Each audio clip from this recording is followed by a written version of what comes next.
There is something inside you, something you don't talk about, not because you can't, but because you don't know how to put it into words without feeling it all over again.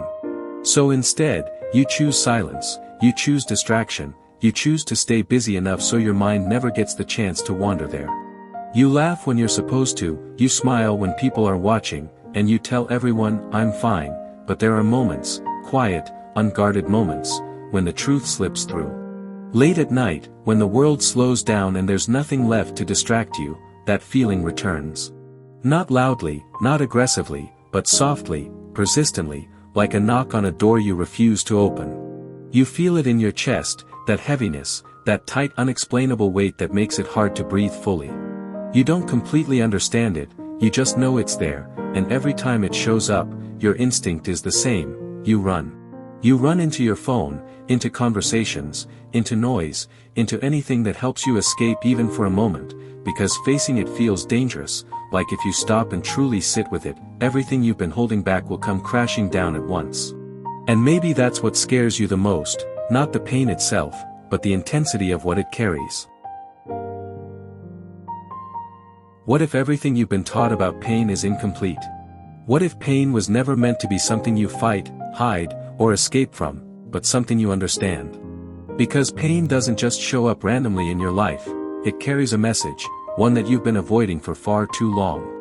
Every uncomfortable feeling, every emotional weight, every silent tear you never allowed to fall, it all points to something deeper within you that is asking to be seen. But instead of listening, you silence it.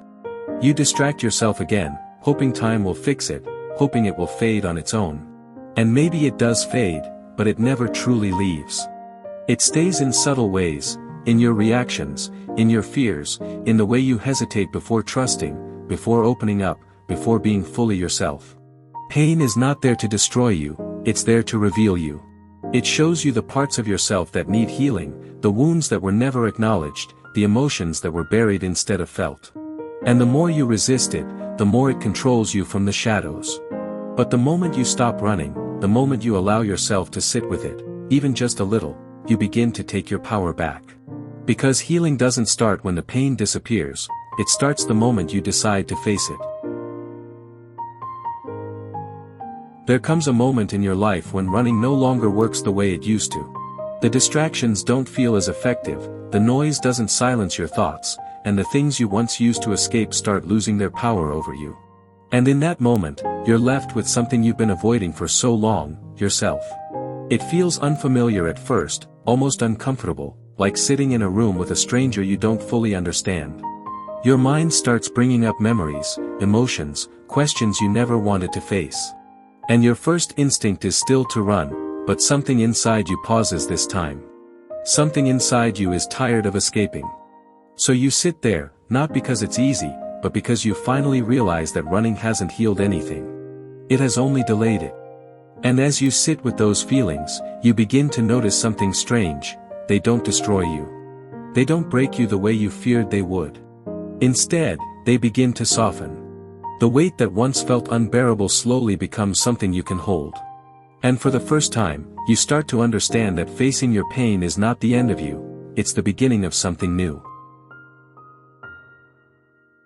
There was a person who spent years pretending everything was fine. On the outside, their life looked normal, maybe even happy, but inside, there was a quiet storm they refused to acknowledge. Every time a painful memory surfaced, they pushed it away. Every time their heart felt heavy, they told themselves to stay strong and move on. They became so good at hiding their pain that even they started believing it wasn't there. But one night, everything changed. In the stillness of that night, with no distractions left, the emotions they had buried for so long finally came to the surface. It was overwhelming, confusing, even frightening. For the first time, they didn't run. They sat with it. They let themselves feel everything they had avoided, the sadness, the anger, the emptiness. And it wasn't easy. It felt like breaking apart piece by piece. But something unexpected happened in that breaking. They didn't fall apart, they opened up. They began to understand their own story, their own pain, their own truth. And slowly, that pain that once controlled them started losing its power. Not because it disappeared, but because it was finally seen, finally acknowledged. And in that moment, they realized something powerful. The door they were so afraid to open was never meant to trap them, it was meant to set them free. Once you stop running and allow yourself to feel, you begin to notice something deeper hidden within your pain. It's no longer just a heavy emotion, it starts to feel like a message, something meaningful that was waiting for your attention all along. Pain has a strange way of revealing truths you were never ready to accept. It shows you where you gave too much of yourself, where you stayed silent when you should have spoken, where you held on long after you should have let go. At first, these realizations can feel uncomfortable, even overwhelming, because they challenge the version of reality you've been holding on to. But slowly, they begin to make sense. You start connecting the dots between your past and your present, between your wounds and your reactions. And in that understanding, something shifts inside you. You stop seeing your pain as something that happened to you, and start seeing it as something that is trying to guide you. It becomes a teacher, one that is not gentle, but honest. And sometimes, honesty is exactly what you need to grow. The hardest part of healing is not the pain itself, it's the resistance you build against it. The constant fight to not feel, the effort to stay in control, the fear of what might happen if you truly let go. But the more you resist, the heavier everything becomes. It's like trying to hold water in a closed fist, the tighter you grip, the more it slips away, leaving you exhausted. Letting go doesn't mean giving up, and it doesn't mean you are weak. It means you are allowing things to flow instead of forcing them to stay buried. When you stop resisting your emotions, they begin to move through you instead of staying stuck within you. You might feel waves of sadness, moments of anger, flashes of confusion, but each one passes, each one teaches, each one leaves you lighter than before. And in that process, you begin to trust yourself again. You begin to realize that you are stronger than what you feel, that you can face your inner world without being consumed by it. Letting go is not losing control, it's finally finding peace within it. As you continue this journey of facing what you once avoided, you begin to encounter parts of yourself you haven't felt in a long time. Versions of you that were silenced, ignored, or pushed aside just to survive certain moments in your life. There is a younger you in there, one that felt deeply, trusted easily, and got hurt in ways you never fully processed. And for so long, instead of comforting that part of you, you tried to outgrow it, to forget it, to act like it didn't exist. But healing doesn't come from abandoning those parts, it comes from returning to them. Slowly, gently, you begin to reconnect. You start listening to what that version of you needed but never received. Understanding the fears, the pain, the emotions that were left unresolved. And instead of judging yourself for it, you begin to offer compassion. The more you do this, the more whole you start to feel. Because you're no longer divided within yourself, you're finally becoming one. There was a night that felt heavier than all the others. Not because something new happened, but because everything that had been buried for so long finally refused to stay hidden. The silence of that night felt different, almost like it was asking to be heard. And instead of reaching for a distraction, instead of trying to escape, there was a quiet decision made, to stay. To feel. To face whatever came up. At first, it was overwhelming. Thoughts racing, emotions rising, memories surfacing one after another. It felt like losing control. But as the minutes passed, something shifted. The chaos slowly turned into clarity. The noise inside became quieter, not because it disappeared, but because it was finally being acknowledged. Tears that were once held back began to fall, not out of weakness, but as a release. And in that moment, there was no pretending, no hiding, just truth. Raw, honest, and real. And strangely, within that vulnerability, there was peace.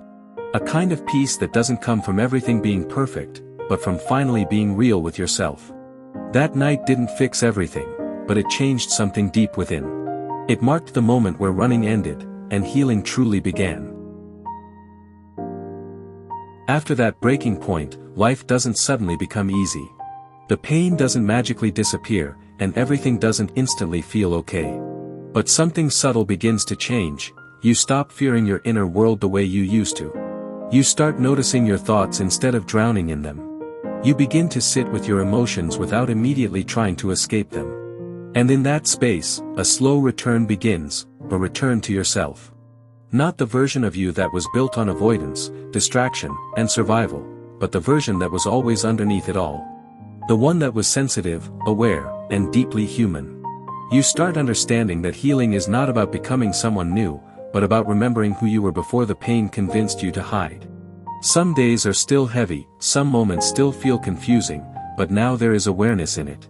And that awareness becomes your strength. Because even in discomfort, you are no longer lost, you are present. The truth you were searching for was never outside of you. It was never in people, situations, or time. It was always within you, waiting. The pain you spent so long avoiding was never meant to destroy you, it was pointing you inward the entire time. Every emotion you ran from was actually guiding you back to yourself. And now you begin to see it clearly. The door you were afraid to open was never a physical place, it was a part of your own inner world. And the moment you stopped running, you already started unlocking it. You don't need to be fully healed to move forward. You don't need to have everything figured out. You just need to stay honest with what you feel. Because every time you choose awareness over avoidance, you step closer to freedom. And slowly, quietly, you realize something powerful: you were never stuck. You were just learning how to come back home to yourself.